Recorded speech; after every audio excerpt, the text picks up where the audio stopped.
ساتھ ہے. عملی زندگی کے مراد، عملی زندگی کے احکام سے مراد نماز کے لیے جو بھی شرائط ہیں ان کا تعلق، اور پھر روزہ اور روزے کی شرائط کا تعلق. تو یہ اس طریقے سے یہ 400 نصوص ہیں، اور احادیث کا جو مجموعہ ہے وہ 40,000 سے لے کر 50,000 کے لگ بھگ مقررات کو حذف کرنے کے بعد، جو ریپیٹڈ ہے احادیث ان کو حذف کرنے کے بعد اگر دیکھا جائے تو یہ 40-50,000 احادیث کا جو ہے وہ مجموعہ موجود ہے. تو ان 40-50,000 احادیث کے اندر ہماری عملی زندگی کے ساتھ تعلق رکھنے والی احادیث جو ہیں وہ کتنی ہیں تقریباً؟ کتنی؟ 4,000. ٹھیک ہے جی، 4,000 یا 4,400 اس کے قریب جو یعنی احادیث ہیں جن کا تعلق ہماری عملی زندگی کے ساتھ ہے. تو حالانکہ انسان جو ہے وہ ہزاروں لاکھوں کروڑوں انسانوں کی زندگیوں کا تعلق شریعت کے ساتھ وابستہ ہو جاتا ہے جب ایمان لے آتے ہیں. اور پھر یہ کہ شریعت کی یعنی جیسے جیسے زندگی تبدیل ہوتی چلی جا رہی ہے، اور جس وقت وحی آئی تھی اس وقت سے لے کر آج تک 1400-1450 سال ہونے کو ہیں، تو ان تمام اس پورے کے پورے زمانہ کے اندر مختلف لوگوں کی، لاکھوں لوگوں کی زندگیاں ہیں، اور لاکھوں زندگیوں کے ہر زندگی کے لامتناہی مسائل اور معاملات ہیں. وہ سارے کے سارے انہی 4,500 نصوص جو ہیں ان سے ہم نے اخذ کرنے ہیں. فقہا نے انہی 4,000-4,500 نصوص اور آیات اور احادیث میں ان کو سامنے رکھ کر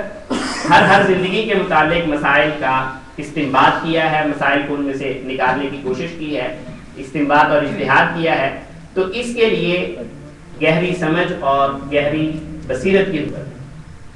یہ کلیئر ہو گیا میرا خیال ہے. یہ بات پہلے بڑی تفصیل کے ساتھ ہو چکی ہے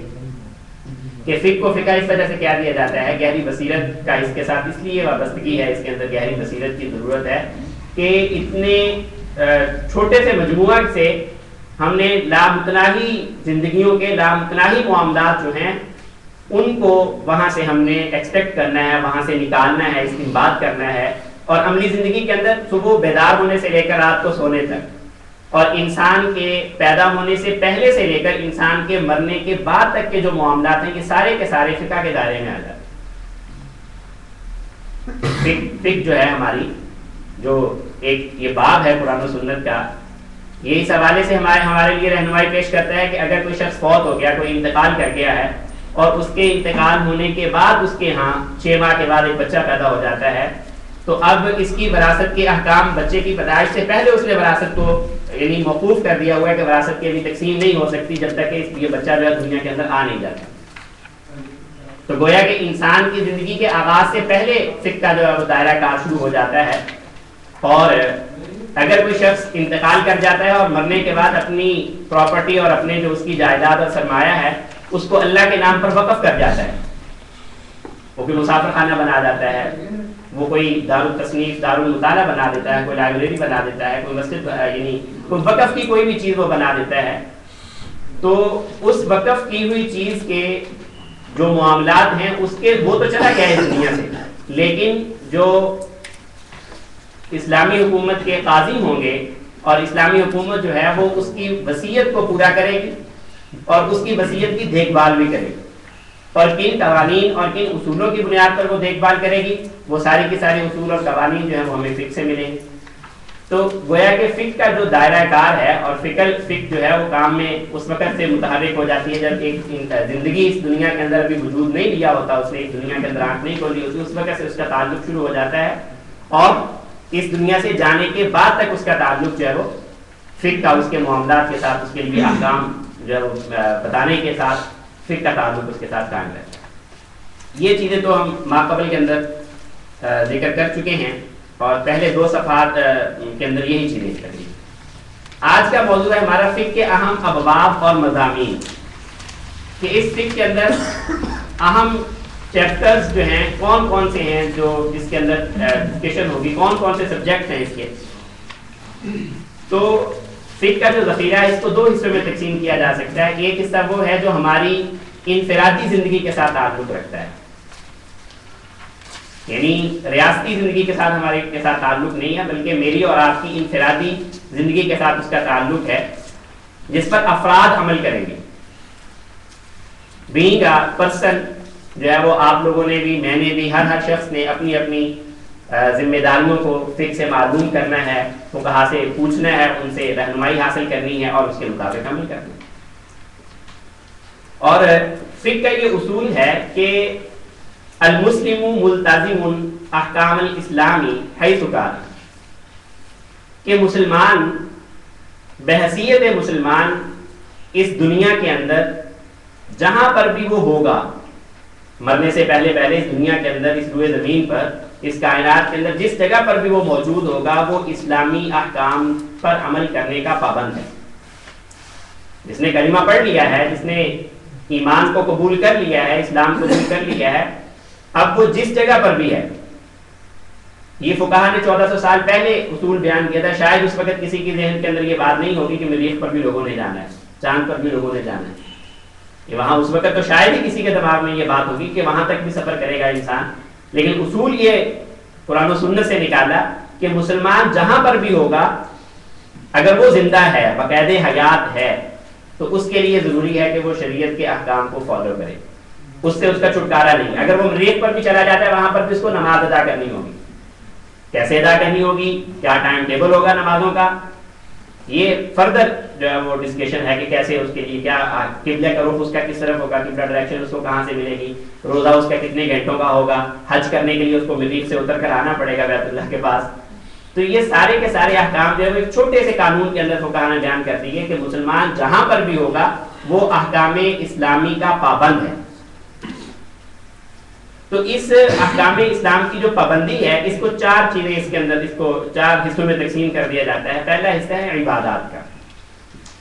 پہلا عنوان ہے عبادات کا، نماز، روزہ، حج، زکوٰۃ، جو ہماری عبادات ہیں، افراد اس پر عمل کرتے ہیں، تو 4 چیزیں شامل ہوتی ہیں، ان میں سے پہلی ہے عبادات، اور دوسری چیز ہے عائلی قوانین، ہمارے خاندانی جو تعلقات ہیں، نکاح، طلاق، وراثت، وصیت وغیرہ کے جو احکام ہیں، یہ بھی فقہ کے اندر ذکر کیے جاتے ہیں۔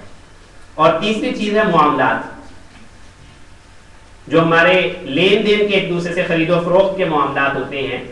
آپ نے کوئی چیز بیچنی ہے تو کیسے بیچنی ہے، کوئی چیز خریدنی ہے تو کیسے خریدنی ہے، یہ ساری کی ساری چیزیں جو ہیں یہ فقہ کے اندر ڈسکس کی جاتی ہیں۔ اور ابھی انشاءاللہ اس کے جو فقہ کا آغاز ہے اور اس کا ارتقا جو ہوا، کیسے کن کن مراحل سے گزر کر فقہ جو ہے وہ اس منظم شکل کے اندر ہمارے سامنے آئی، اس کے اندر جب ہم ملاحظہ کریں گے تو یہ بات بہت واضح ہو جائے گی کہ آج کی شکل کے اندر جو فقہ ہمارے سامنے پائی جاتی ہے، اس کا تعلق قرآن و سنت کے ساتھ کیسے قائم ہوتا ہے۔ تو 4 قسم کے جو افراد کے لیے احکام ہوتے ہیں، وہ 4 قسم کے اس کے شعبہ جات ہیں۔ پہلا کون سا ہے؟ عبادات، دوسرا عائلی قوانین، تیسرا معاملات، اور چوتھا ہے معاشرتی معاملات۔ ایک مالی معاملات کا تعلق لین دین کا، اور ایک ہے معاشرتی معاملات کا تعلق کہ آپس کے اندر رہنا سہنا کیسے ہے۔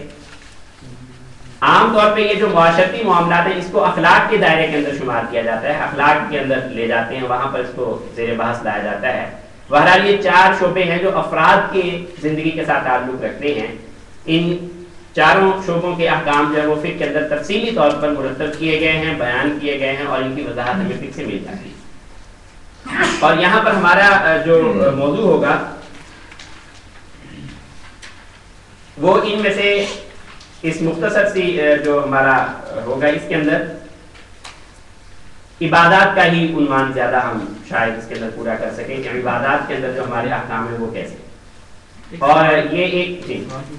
یہ سیاست جو ہے وہ نہیں اس بارے میں جی ابھی آگے آ رہا ہے، جی ابھی آگے یہ پہلا حصہ ہوا فقہ کا، وہ دوسرے حصے کے اندر وہ ساری چیزیں آ جاتی ہیں۔ تو یہ میں ایک بات عرض کرنا چاہ رہا تھا کہ ہم نے آج اپنی زندگی کے اندر یہ کام عملاً ہمارا حالت ہماری یہ ہے کہ ہم بھی علماء سے اور مفتیوں سے مسئلہ اگر پوچھتے ہیں تو صرف نماز روزے کا ہی پوچھتے ہیں، حج زکوٰۃ کا مسئلہ پوچھتے ہیں، حالانکہ فقہ کا دائرہ صرف اس کے اندر منحصر نہیں ہے، بلکہ فقہ کا دائرہ اس سے زیادہ وسیع ہے، اس سے زیادہ چیزیں ہیں رہنمائی لینے کے لیے کہ دین ہمارا کیا کہتا ہے۔ ہم اس سے زیادہ بڑھ جاتا ہے کوئی تو نکاح، طلاق اور وصیت اور وراثت کے معاملات آ جاتا ہے۔ آج دارالفتاء جتنے بھی جگہ پر دارالفتاء قائم ہیں، سوالات وہاں پر آتے ہیں، ان کا اگر ایک سروے کیا جائے تو اس کے اندر سب سے زیادہ مسائل جو ہیں وہ نکاح طلاق کے اور اس کے بعد عبادات کے معاملات۔ اس کے علاوہ بیع و شراء کے، خرید و فروخت کے، لین دین کے جو معاملات ہیں ان کو اسلام کے مطابق کیسے کرنا ہے، اس کے حوالے سے بہت تھوڑی ریشو ہے۔ بہت معمولی سے لوگ ایسے ہیں جو اس حوالے سے بھی سمجھتے ہیں کہ ہمیں ہمارا اسلام جو ہے وہ ہمیں ان چیزوں کے اوپر کسی پابندی ہمارے اوپر لگاتا ہے ہمارا دین، اور اس کی وجہ سے ہمیں کوئی رہنمائی لینے کی ضرورت ہے. اس حوالے سے ہم لوگ بہت ہی پیچھے ہیں، حالانکہ یہ بھی ہمارے دین کا حصہ ہے اور اس کے لیے رہنمائی دینی چاہیے، ضروری ہے معاشرتی معاملات کے اندر بھی. اور سیاست کے حوالے سے تو بالکل ہی ہمارا جو ہے وہ بالکل ہی بستر گول ہے، یہاں پر کوئی بھی حالت نہیں ہے. بہرحال تو یہ چار چیزیں جو ہیں یہ احکام شریعت میں سے ہیں، اور فقہ کے روح سے ہر مسلمان ان کا پابند ہے اور ہر جگہ پر پابند ہے. اگر وہ اس زمین پر رہتا ہے تب بھی وہ ان کا پابند ہے، اور اگر وہ اس زمین سے اٹھ کر کسی اور سیارے کے اندر جا کر اپنی زندگی کو آباد کر لیتا ہے تو وہاں پر جا کر بھی اس کو ان تمام مسائل کا لحاظ کرنا ضروری ہوگا. جی. اور دوسرا حصہ فقہ کا وہ ہے جن کا تعلق افراد کی ذاتی اور شخصی ذمہ داری پر نہیں ہوتا، بلکہ یہ وہ کام ہے جو حکومت یا ریاست کے کرنے کے، یہ بھی فقہ کا دائرہ ہے، لیکن یہ دوسرا دائرہ آ جاتا ہے اس کے اندر. اس کے اندر بھی چار چیزیں ہیں. ایک اسلام کا دستوری قانون، اسلام کا فوجداری قانون، اسلام کا قانون ضابطہ پروسیجرل لا جو ہے، اور اسلام کا بین الاقوامی قانون. یہ چاروں چیزیں جو ہیں یہ بھی فقہ کے دائرہ کے اندر آتی ہیں، اور جب بھی فقہا بنائے جاتے ہیں یا مفتی بنائے جاتے ہیں تو ان کو یہ ساری کی ساری چیزیں پڑھائی جاتی ہیں، باقاعدہ سلیبس اور نصاب کا حصہ ہوتی ہیں یہ ساری کی ساری چیزیں. یہ 8 مضامین مین مضامین ہیں جو فقہ کے اندر پڑھائے جاتے ہیں اور پڑھے جاتے ہیں، لیکن عملی زندگی کے اندر اس کا تعلق زیادہ نہ ہونے کی وجہ سے یہ اگلے 4 حصے جو اس حوالے سے ماہرین بھی کم ملتے ہیں. عملی زندگی کے اندر چونکہ نوبت نہیں آتی سوال و جواب کی، ایک دوسرے سے معاملات پوچھے نہیں جاتے، تو اس وجہ سے ان پر اتنی نگاہ اور اتنی گہری بصیرت بھی ہمارے زمانے کے لوگوں کی کم ہوتی چلی جا رہی ہے. تو اللہ تعالیٰ اس کے حوالے سے بھی ہم لوگوں کو صحیح فکر نصیب فرمائے. اگلا عنوان ہے کہ علم فقہ کا آغاز اور ارتقاء کیسے ہوا، کیسے فقہ کا آغاز ہوا. بنیادی طور پر تو اللہ تعالیٰ کی وحی ہے قرآن حکیم، اور جناب نبی کریم صلی اللہ علیہ وسلم اس وحی کی وضاحت فرما رہے ہیں اپنے اقوال سے. وہ بھی وحی کی دوسری شکل ہے. وحی کی 2 قسمیں ہیں، ایک وحی مطلوب کہلاتی ہے جس کی تلاوت کی جاتی ہے، اور ایک وہ وحی ہے جو غیر مطلوب ہے جس کی تلاوت تو نہیں ہوتی بحیثیت عبادت، اگرچہ اس کا پڑھنا ثواب بھی ہوگا، اجر کا باعث بھی ہوگا، اور آپ صلی اللہ علیہ وسلم کی دعائیں بھی ہوں گی اس شخص کے لیے.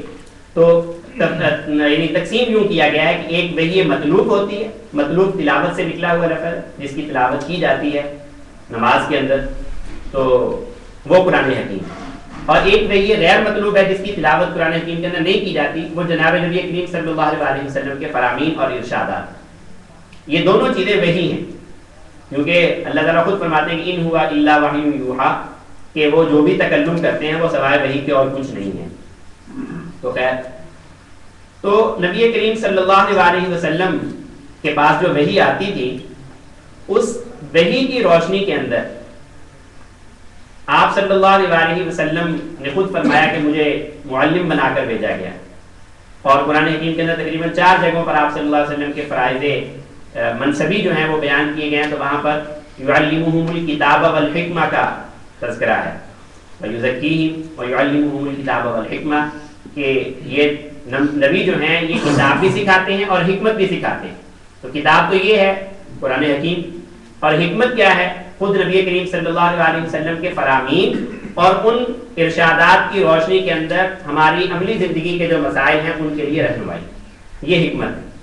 تو خود نبی کریم صلی اللہ علیہ وسلم نے یہ حکمت اور کتاب کی جو تعلیم اپنے شاگردوں کو عطا کی، اور اس کے اندر تفقع پیدا کرانے کی بھی کوشش کی، عملی مشقیں کی تفقع کی. مختلف نشستوں کے اندر مختلف اندازوں سے آپ صلی اللہ علیہ وسلم نے سوالات کیے اپنے صحابہ کے فہم کو جاننے کے لیے. بس اوقات تو صحابہ جواب اکثر و بیشتر تو یہی ہوتا تھا کہ صحابہ اکرام آگے سے جواب نہیں دیتے، اللہ و رسولہ عالم، اللہ اور اللہ کے رسول زیادہ بہتر جانتے ہیں. لیکن کبھی کبھی صحابہ اکرام نے جواب بھی دیا. اور عملی زندگی کے اندر جب صحابہ اکرام کو مسائل کا سامنا کرنا پڑا، یعنی شریعت کے احکام پر عمل کرنے کے لیے کوئی شکل سامنے آئی، تو انہوں نے اس پر عمل کیا، اور اس پر اپنی رائے کے مطابق عمل کرنے کے بعد خود نبی کریم صلی اللہ علیہ وسلم کی خدمت میں حاضر ہو کر یہ بتایا کہ میں نے یہ کام ایسا کیا. ایک غزوہ کے لیے نبی کریم صلی اللہ علیہ وسلم نے کچھ صحابہ کو روانہ کیا اور کہا کہ جو اگلی نماز آنے والی نماز ہے وہ وہاں پر جا کر ادا کرنی. اس گروہ کے اندر آپس میں اختلاف ہو گیا. بعض نے کہا کہ نماز کا وقت تو ہوا جاتا ہے تو یہی نماز پڑھنی چاہیے, نماز کا حکم تو یہی ہے کہ جب نماز کا وقت ہو جائے تو نماز ادا کریں. دوسرے گروہ نے کہا کہ نہیں, نبی کریم صلی اللہ علیہ وسلم نے فرما دیا تھا کہ وہاں جا کر ادا کرنی ہے, تو نماز اگر رہتی ہے تو رہ جائے, آپ کے فرمان کی مخالفت نہیں کریں گے, ہم وہیں جا کر ادا کریں. دونوں نے اپنی اپنی رائے کے مطابق عمل بھی کر لیا, اور عمل کرنے کے بعد جب اس معاملہ سے نمٹ کر واپس آئے, آپ صلی اللہ علیہ وسلم کی خدمت میں حاضر ہوئے, تو اپنا عمل بھی بیان کیا. شاگرد تھے, استاد کے سامنے اپنا سبق اور اپنا کیا ہوا کام جب رکھ دینا چاہیے انہوں نے رکھا. تو جناب نبی کریم صلی اللہ علیہ وسلم نے کہا کہ دونوں نے درست کیا, دونوں کے معاملوں کی آپ صلی اللہ علیہ وسلم نے تصدیق فرما دی. آپ نے فرما دیا کہ ٹھیک ہے دونوں معاملے, اس طرح بھی یہ معاملہ عمل بھی ٹھیک ہے اور یہ عمل بھی ٹھیک ہے. تو خود آپ صلی اللہ علیہ وسلم کی زندگی کے اندر صحابہ کرام سے تفقہ اور ان کی یہ تربیت کی گئی,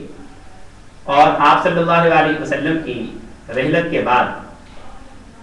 جب مسلمانوں کو شریعت پر عمل کرتے ہوئے کوئی نئی شکل, کوئی نئی صورت پیش آتی تھی, تو مختلف صحابہ سے مسئلہ پوچھنے کی وہاں پر رواج تھا. کوئی حضرت علی رضی اللہ تعالیٰ عنہ کے پاس جا رہا ہے, ان سے سوال کر رہا ہے. کوئی حضرت عبداللہ ابن مسعود رضی اللہ تعالیٰ عنہ کے پاس جا رہا ہے, ان سے سوال کر رہا ہے. کوئی حضرت عبداللہ ابن عمر رضی اللہ تعالیٰ عنہ کے پاس جا رہا ہے, ان سے سوال کر رہا ہے.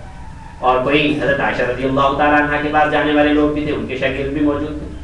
تو یہ تمام صحابہ کرام نے نئی پیش آنے والے, جیسے حضرت معاذ بن جبل کا واقعہ میں نے آپ کے سامنے پچھلے نشست کے اندر رکھا تھا, کہ آپ صلی اللہ علیہ وسلم نے پوچھا کہ وہاں پر لوگوں کے ہاں نت نئی صورتیں پیش آئیں گی, نت نئی شکلیں سامنے آئیں گی آپ کے, کہ آپ شریعت پر کیسے عمل کریں, تو آپ کیسے اس کا حل نکالو گے. تو انہوں نے وہ ترتیب, یہی سیکوینس بیان کیا انہوں نے, کہ پہلے قرآن کے اندر دیکھوں گا, پھر سنت کے اندر دیکھوں گا, پھر میں قیاس کروں گا, اس کے بعد میں کوشش کروں گا کہ ان دونوں کو ملا کر کوئی اس چیز کا میں حل نکال سکوں. تو خیر یہ صحابہ کرام جو مدینہ منورہ کے اندر موجود تھے, مختلف لوگ آ کر ان کے سامنے مسائل پوچھا کرتے تھے اور یہ مسائل بتا دیا کرتے تھے لوگوں. تو ان حضرات کے اپنے اپنے اجتہادات قرآن و سنت کو سامنے رکھتے ہوئے, قرآن و سنت کی روشنی کے اندر اپنی اپنے ذوق کے مطابق, اپنی اپنی تربیت کے مطابق, آراء کے اختلاف کے ساتھ ان صحابہ کرام نے مسائل کو بیان کیا. تو گویا کہ فقہ کی اصل داغ ویل جو ہے وہ یہاں سے پڑ جاتی ہے, جب خود نبی کریم صلی اللہ علیہ وسلم نے تربیت بھی فرما دی, اور صحابہ کرام کو جب ان معاملات کا سامنا کرنا پڑا تو انہوں نے بھی اگر تو واضح طور پر قرآن و سنت کے اندر کوئی حکم مل گیا ہے تو اس کو ذکر کر دیا. جیسے حضرت عمر فاروق رضی اللہ تعالیٰ عنہ کا وہ مشہور واقعہ ہے کہ انہوں نے دیکھا کہ لوگ نکاح کے اندر مہر کی بہت بڑی بڑی رقمیں طے کرنے لگے, اور انہوں نے اپنے خطبہ کے اندر لوگوں کو اس پر پابندی لگانی چاہیے. کہا کہ تم لوگ جو ہے وہ مہر کی ایک خاص مقدار ہے, اس سے زیادہ مہر نہیں باندھ سکتے, اس سے زیادہ مہر مقرر کرنا تمہارے لیے میری طرف سے ممنوع ہے. تو وہاں پر ایک خاتون کھڑی ہو گئی, انہوں نے کہا کہ اللہ تعالیٰ تو کہتے ہیں کہ ایک کنز, ایک خزانے کا ڈھیر جو ہے وہ بھی اگر عورت کو دے دو تم نکاح کرتے ہوئے, اور پھر تمہارا آپس کے اندر وہ نبھاؤ نہ ہو سکے اور جدائیگی کا معاملہ آ جائے تو تم اس میں سے کوئی چیز واپس نہیں لے سکتے. تو اس عورت نے استنباط اور اجتہاد کیا اس بات سے کہ اللہ تعالیٰ تو فرما رہے ہیں کہ ڈھیر بھی تم دینا چاہو مہر کے اندر تو دے سکتے ہو, تو اے عمر آپ کو کیسے یہ حق حاصل ہو گیا کہ آپ اس کی وہ لمیٹیشن کر رہے ہیں, آپ کہہ رہے ہیں کہ نہیں اتنا ہی مہر ادا کرنا ضروری ہے, اس سے زیادہ نہیں ادا کر سکتے. تو حضرت عمر رضی اللہ تعالیٰ نے فوراً اپنی بات سے رجوع کر لیا, اپنی بات سے انہوں نے رجوع کر کینسل کر دیا اس آرڈر کو. انہوں نے کہا کہ نہیں, یہ مجھے غلطی لگی تھی, میری توجہ اس بات کی طرف نہیں گئی تھی جس بات کی طرف اس خاتون نے میری رہنمائی کر دی. تو یہ اجتہادات کی شکلیں جو ہیں وہ صحابہ کرام کے زمانہ کے اندر موجود ہیں. ہاں البتہ صحابہ کرام کے زمانہ کے اندر جو شکلیں موجود تھیں وہ صرف اس حد تک تھی کہ جو شکل پیش آتی تھی, جو کوئی مسئلہ پیش آتا تھا اس کا حل بتایا جاتا تھا. لیکن جیسے جیسے اسلامی حکومت پھیلتی چلی گئی اور دین اسلام جو ہے وہ دور دراز کے علاقوں تک چلا گیا, تو وہاں پر ایک اور شکل وجود میں آئی جس کا بھی تذکرہ کریں گے. تو ان صحابہ کرام کے اجتہادات کو سیکھنے والے جنہوں نے اپنے آپ کو علم کے لیے وقف کیا ہوا تھا, وہ بھی ان کے شاگرد موجود تھے, تابعین کرام. ان تابعین نے ان صحابہ کرام سے مسائل سیکھے, ان مسائل کا حصول کیا وہاں سے, اور پھر اگلے اپنے شاگرد جو تھے تبع تابعین, ان کو یہ مسائل سکھائے. تبع تابعین نے بھی یہ مسائل سیکھے, پڑھے, پڑھائے, اور بنیادی طور پر جو درس کی چیز تھی اس زمانے کے اندر وہ صرف قرآن و سنت تھی. قرآن کریم کی تدریس کی جاتی اور نبی کریم صلی اللہ علیہ وسلم کے فرامین سنائے جاتے تھے, اور اجتہاد کے لیے اور فقہ کا کوئی خاص مضمون کے طور پر اس کو نہیں پڑھایا جاتا تھا، بلکہ صحبت کے اندر رہ کر معاملات جب دیکھتے تھے اپنے بڑوں کے یعنی مسائل کا حل بتاتے ہوئے، جب ان کو دیکھتے تھے سوالوں کے جواب دیتے ہوئے، تو اس سے خود ان کے اندر مشق پیدا ہو جاتی تھی اور وہ اس کو لرن کرتے رہتے تھے اور آگے وہ ڈلیور کرتے رہے.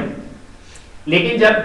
دارالحکومت اور اسلامی حکومت جو ہے وہ بہت دور دراز تک چلی گئی، ادھر سے چین تک اور ادھر سے اسپین تک چلی گئی،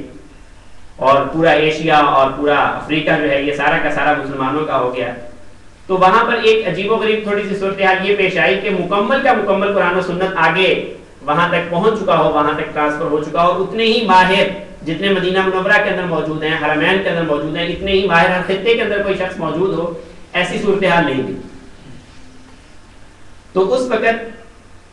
فقہائے کرام جو تھے، اس وقت محدثین جو تھے، حدیث پڑھانے والے تبع تابعین اور ان کے جو شاگرد تھے، ان کے ذہن کے اندر یہ ایک وسوسہ آیا اور ایک شبہ پیدا ہوا ان کو کہ ایسا ہو سکتا ہے کہ یہ دور دراز کے علاقے کے جو لوگ ہیں ان کو کوئی دین کی رہنمائی حاصل کرنے کی ضرورت پڑے، اور اس رہنمائی کے لیے یہ کہیں صحیح جگہ پر نہ پہنچ پائیں بلکہ غلط فہمی سے کسی غلط بات پر عمل نہ کرتے رہ جائیں. تو اس کا کوئی حل ہونا چاہیے. اس کا حل کرنے کے لیے تابعین کے تبع تابعین کے شاگردوں کے اندر امام ابو حنیفہ، امام شافعی رحمۃ اللہ علیہ، تو ان حضرات نے اپنے اپنے زمانے کے اندر فرضی شکلوں کے ساتھ جو ممکنہ صورتیں پیش آنی تھیں کہ یہ بھی ہو سکتا ہے کہ کسی کو یہ سوال پیش آ جائے، کسی کو یہ سوال پیش آ جائے، نماز کے اندر یہ غلطی لگ جائے، وضو کے اندر یہ چیز چھوٹ جائے، وضو کے لیے پانی نہ ملے، تیمم کرنے کے لیے یعنی سفر کے اندر کون سے یعنی احکام لاگو ہوں گے. اس طرح کے مختلف قسم کی انہوں نے صورتیں اپنے ذہن سے سوچی اور قرآن و سنت کو سامنے رکھتے ہوئے ان کے جواب تلاش کیے. حضرت امام ابو حنیفہ کے بارے میں آتا ہے کہ تقریباً 80,000 اس طرح کے فرضی سوالوں کے جواب دیے، 80,000 سوالوں کے جواب دیے. اور ان کے جو شاگرد تھے امام ابو یوسف اور امام محمد رحمۃ اللہ علیہ، انہوں نے تقریباً 5 لاکھ سوالات مرتب کیے اور ان کے جواب دیے. طریقہ کار ان کا یہ ہوتا تھا کہ قرآن کریم کی ایک ایک آیت کو لیتے تھے، تلاوت کرتے تھے، اور اس آیت سے جو ان کو سمجھ آتا تھا کہ یہ آیت فلاں مسئلے پر دلالت کر رہی ہے، فلاں مسئلہ اس سے نکل رہا ہے، فلاں رہنمائی مل رہی ہے، اس کو وہ لکھتے چلے جاتے. ایسے ہی احادیث کو لیتے تھے، ایک ایک حدیث پڑھتے تھے اور اس حدیث کو لینے کے بعد اس میں سے جو جو مسائل سمجھ میں آتے تھے ان مسائل کو لکھتے چلے جاتے تھے. تو اس طرح سے یہ فقہ جو ہے اس کا آغاز ہوا جناب نبی کریم صلی اللہ علیہ وسلم. صحابہ کرام کا پہلا گروہ انہوں نے اس پر کام کیا، انہوں نے اپنے اجتہادات مرتب فرمائے اور لوگوں کے سامنے رہنمائی اور دین جو ہے وہ پیش کیا. پھر ان کے شاگرد تابعین اور تبع تابعین، اور جب اسلام بہت دور دور تک پھیل گیا تو وہاں پر مسلمانوں کی حاجت کی غرض سے کہ مسلمان جو حکومت ہے اس کو بھی مسائل پیش آ سکتے ہیں مختلف قسم کے، ان کا حل کیا ہونا چاہیے. اور ایسے ہی انفرادی زندگی کے اندر ہر شخص کو یعنی کسی بھی معاملے پر کوئی بھی کسی بھی موڑ پر زندگی کے کوئی مسئلہ پیش آ سکتا ہے، اس کا کیا حل ہونا چاہیے. تو فقہ کا یہ تدوین کا ایک نیا باب قائم ہوا. اس فقہ کو کہا جاتا ہے فقہ تقدیری. تقدیر کا معنی ہوتا ہے فرض کر لینا. عربی زبان میں تقدیر کا ایک معنی یہ بھی ہوتا ہے اندازہ کر لینا کسی چیز کا.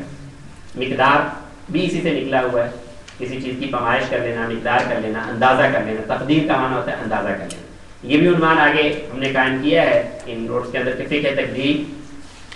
تو ان خاص حالات کے اندر جو ہے وہ فقہائے کرام نے یہ مسائل جو ہیں ان کا استنباط کیا اور فقہ تقدیری کی شکل کے اندر مسلمانوں کے لیے رہنمائی پیش. تو فقہ تقدیری کے بارے میں ایک سوال اس زمانے میں بھی بعض لوگوں نے سامنے اٹھایا اور اب بھی یہ سوال بسا اوقات کر دیا جاتا ہے کہ قرآن و سنت کے اندر بیجا بار بار سوالات کرنے سے منع کیا گیا ہے. جو چیز پیش ہی نہیں آئی اس کے بارے میں سوال کرنے کی کیا ضرورت ہے. اور خود جناب نبی کریم صلی اللہ علیہ وسلم نے بھی بیجا سوالوں سے منع فرمایا. بہت ساری روایات کے اندر آتا ہے بعض سوالوں پر آپ صلی اللہ علیہ وسلم غصے ہو گئے، ناراض ہوئے، اور شاگردوں پر ناراض ہونا بھی یہاں سے ثابت ہوتا ہے آپ صلی اللہ علیہ وسلم کے اس عمل سے. بلکہ ایک دفعہ آپ صلی اللہ علیہ وسلم نے فرمایا کہ اگر کسی کو کوئی بکری گمشدہ ملے تو اس کو چاہیے کہ وہ اس کو اٹھا لے اور اس کے مالک تک پہنچانے کی کوشش کرے، تاکہ بکری ہے اپنی حفاظت خود نہیں کر سکتی، کوئی بھیڑیا اور کوئی دوسرا جانور جو ہے وہ اس کو ہلاک کر دے گا. تو ایک صحابی وہاں بیٹھے ہوئے تھے، انہوں نے سوال کر لیا کہ یا رسول اللہ اگر کسی کو اونٹ مل جائے گمشدہ تو آپ اس پر سخت ناراض ہوئے اور کہا تمہیں اونٹ سے کیا پڑا ہوا ہے، اونٹ کا بشکیدہ اس کے ساتھ ہے، وہ ہلاک ہونے والا نہیں،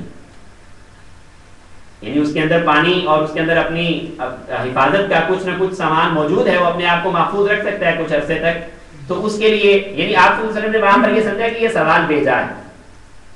یہ سوال آپ صلی اللہ علیہ وسلم کو پسند نہیں آیا. تو اس پر اعتراض یہ ہوا کہ یہ فقہ تقدیری فرض کر کے اندازے کر کر کے سوالات قائم کرنا اور پھر اس کے جواب دینا، تو یہ درست ہے یا نہیں. تو اس کے بارے میں یہی ہے کہ جناب نبی کریم صلی اللہ علیہ وسلم کی ایک خاص خصوصیت تھی جہاں پر بار بار سوال کرنے سے منع کیا گیا، جہاں پر یہ کہا گیا کہ تم سوال کر کر کے حلال چیزوں کو حرام کروانا چاہتے، اس سے منع کیا گیا. لیکن آپ صلی اللہ علیہ وسلم کی حیات تک تو یہ معاملہ تھا، کیونکہ وہاں پر وحی آ رہی تھی، وحی کے ذریعے سے انسان جو ہے وہ انہی خطوط کے اندر جو ہے وہ پابند اور محصور ہو کر رہ جاتا ہے، جو دیواریں اس کے ارد کھڑی کر دی جائیں اس سے باہر نہیں نکل سکتا.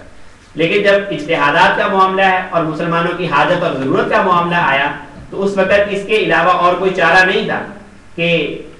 اندازہ کر کے فرضی صورتیں جو ہیں ان کو سامنے رکھتے ہوئے قرآن و سنت سے ہی ان سوالات کے جواب جو ہے وہ حل کیے جائیں اور اس کی باقاعدہ تدریس کی جائے اور ان کو آگے پڑھایا جائے، تاکہ جو ہے وہ کل کلاں اگر کسی کو کوئی مسئلہ پیش آتا ہے تو وہ اس کے لیے مشکل نہ ہو. اور آج بھی ایسا ہے، اگر کوئی شخص مسئلہ پوچھتا ہے تو وہ تقریباً 1200 سال پہلے 1300 سال پہلے فقہاء کرام نے جو مسائل لکھے ہوئے تھے ان میں سے اب بھی رہنمائی مل جاتی. ایسی بات نہیں ہے کہ وہ اتنی ہی صرف لغو کام تھے کہ آج ہمیں اس سے رہنمائی نہ ملے. آج بھی جتنے بھی فقہاء ہیں، فقہ حنفی والے ہوں، فقہ شافعی والے ہوں، مالکی ہو، حنبلی ہوں، یہ سارے کے سارے اپنے ائمہ کے کیے ہوئے اجتہادات کی روشنی کے اندر فتویٰ دے رہے ہیں. اور پھر اجتہادات کے دائرے کے اندر وسعت بھی ہوتی ہے اور مسلمانوں کے جتنے مسائل پیش آنے کی صورت کے اندر مزید اس کے اندر جو وہ گنجائشیں نکلتی رہتی ہیں. تو یہ اب تک کا یعنی خلاصہ تھا. اور پھر یہ کہ فقہ جو تقدیری تھی اس کے اندر یہ نہیں تھا کہ صرف کسی خلا کے اندر بیٹھ کر کام کر دیا گیا، مسلمانوں کے جو حقیقی مسائل تھے اور حقیقی ضروریات تھیں ان کو سامنے نہ رکھا گیا ہو، بلکہ روزمرہ کی جتنے بھی انسان یعنی مسلمانوں کے مسائل اور مسلمانوں کی جو ضروریات تھیں ان کو سامنے رکھتے ہوئے ان کے جواب دیے گئے. حتیٰ کہ انسان کی جو اخلاقی جذبات ہیں اس کی رعایت بھی کی گئی ہے، قرآن و سنت کے اندر خود کی گئی. اللہ تعالیٰ فرماتے ہیں کہ وَلَكُمْ فِي الْقِصَاصِ حَيَاةٌ، قصاص کے اندر جو تمہارے لیے زندگی ہے، حیات ہے. تو یہ انسانی اخلاق کے لیے اور انسان کے لیے ایک رہنمائی دی گئی اور اس کا ایک غرض بیان کی گئی. تو جب بھی فقہا نے کوئی مسئلہ کسی مسئلے کا اجتہاد کیا ہے، کسی مسئلے کے بارے میں استنباط کیا ہے، تو وہ مسلمانوں کے مجموعی نظم و نسق کو سامنے رکھتے ہوئے، مسلمانوں کی حکومت کی ضروریات کو سامنے رکھتے ہوئے، انفرادی زندگی کی ضروریات کو سامنے رکھتے ہوئے قرآن و سنت سے رہنمائی حاصل کر کے ان مسائل کی تسلی بخش جو ہے وہ رہنمائی فراہم کی گئی. اسی لیے جب آج ہم فقہ کی کوئی کتاب اٹھاتے ہیں اور فقہ پڑھانا شروع کرتے ہیں تو وہاں پر ہمیں فرضی صورتوں کی شکل کے اندر زیادہ مواد ملتا ہے کہ اگر کوئی شخص نماز پڑھنے لگا، اس نے 2 رکعتیں پڑھ کر یہ کر لیا تو پھر کیا حکم ہوگا، یہ کر لیا تو کیا حکم ہوگا، پانی اس کو نہیں ملا تو وہ کیا حکم ہوگا، کن کن پانی سے وضو کرنا جائز ہے، کن کن پانیوں سے وضو کرنا جائز نہیں ہے. یہ ساری کی ساری میرے اور آپ کے ساتھ پریکٹیکل لائف کے اندر کبھی شاید پیش آئیں اور کبھی پیش نہ آئیں، لیکن سبق کے اندر اور درس کے اندر اس بات کی وضاحت اس حوالے سے ضروری ہو جاتی ہے تاکہ ایک کانسیپٹ کلیئر ہو جائے. ایک شریعت کا جو صحیح حکم ہے وہ مختلف مثالوں اور مختلف شکلوں کے ساتھ ہمارے سامنے آ جائے. تو انشاءاللہ العزیز اسی حوالے سے جب ہمارے عبادات کا باب شروع ہوگا اس کے اندر ہم ذکر کریں گے. اس کے بعد اگلا جو عنوان ہے وہ آ جاتا ہے کہ فقہ کے اندر کچھ یعنی ہماری کچھ خاص ٹرمینالوجیز ہیں، اس کے اندر اصطلاحات ہیں کہ فرض کیا ہوتا ہے، واجب کیا ہوتا ہے، سنت کیا ہوتی ہے، مباح کیا ہوتا ہے، حرام کیا ہوتا ہے، مکروہ کیا ہوتا ہے. یہ انشاءاللہ العزیز اگلی نشست کے اندر ذکر کریں. جی کیا سوال ہے؟ اجتہاد اب ہوتا ہے کہیں؟ جی اجتہاد اب کہیں ہو رہا ہے آج کل کے دور میں؟ جی اجتہاد ہونے کے لیے کوئی ایسی کوئی اسپیشل کوئی کلاس تو نہیں بٹھانی پڑے گی. یقیناً جب بھی کوئی سوال کسی کے سامنے آتا ہے تو اس سوال کا جواب دیتے ہوئے وہ اجتہاد ہی کر رہا ہو. آج کے دور میں بھی جب آپ کسی مفتی سے کوئی سوال پوچھتے ہیں اور وہ شکل اگر پہلے سے نہیں مل رہی تو پہلا اجتہاد کا دروازہ تو اس کے لیے یہ کھلتا ہے کہ وہ آج کی اس شکل کو پچھلی کسی عنوان کے اندر تلاش کرے کہ کہاں پر اس کے لیے رہنمائی موجود ہے. تو ابھی تو صرف اتنے ہی ہماری ضرورت زیادہ ہوتی ہے، اس سے زیادہ کی شاید ہمیں ضرورت کم پڑتی ہے، اور معاشی معاملات کے اندر اور دیگر چیزوں کے اندر اس سے زیادہ کی بھی ضرورت ہے اور فقہا کام کر رہے ہیں اس پر. جی میرا کوشچن یہ ہے کہ جی فقہ آپ ایک انفرادی زندگی کے اوپر تو مطلب اس پہ اطلاق کر سکتے ہیں، لیکن جب وہ ریاست پہ یا مطلب بہت سارے لوگ رہ رہے ہیں ڈفرینٹ فقہ فالو کر رہے ہیں، اس صورت میں پھر وہ اس کی کیا صورت حال ہوگی؟ پھر مطلب ایک ریاست کا قانون یا اس کی جو چیزیں ہیں وہ پھر لوگ ایک فقہ کے اوپر یا کس طرح ہوگا؟ اس کے اندر یہ ہوگا کہ اس علاقے کی جو اکثریت ہے اس کے حوالے سے ایک تو فیصلہ کیا جا سکتا ہے. پھر اس کے اندر ہماری یعنی موجودہ صورتحال کے اندر اگر دیکھا جائے تو یہاں پر بھی یہ سوال پیدا ہوتا ہے کہ آپ کس کی فقہ پر قانون نافذ کریں گے. اسلامی قانون تو نافذ کرنا چاہتے ہیں تو وہ دیوبندیوں کا کریں گے، بریلویوں کا کریں گے، اہل حدیثوں کا کریں گے اور شیعہ حضرات کا کریں گے. کس کے ساتھ آپ کا تعلق ہوگا؟ تو یہ کوئی ایسا پیچیدہ مسئلہ نہیں ہے. اس حوالے سے جو ہماری دستوری نکات بیان کیے گئے، قرارداد مقاصد پیش کی گئے اور اس طرح کے جو عنوانات اس کے اندر کنسنسس تھا، اس کے اندر متفقہ طور پر پیش ہو چکا ہے وہ سارا. تو اتنا مشکل کام نہیں ہے. اگر تو کام کرنا ہو تو اسلامی نظریاتی کونسل ہے وہ بھی کام کر رہی ہے،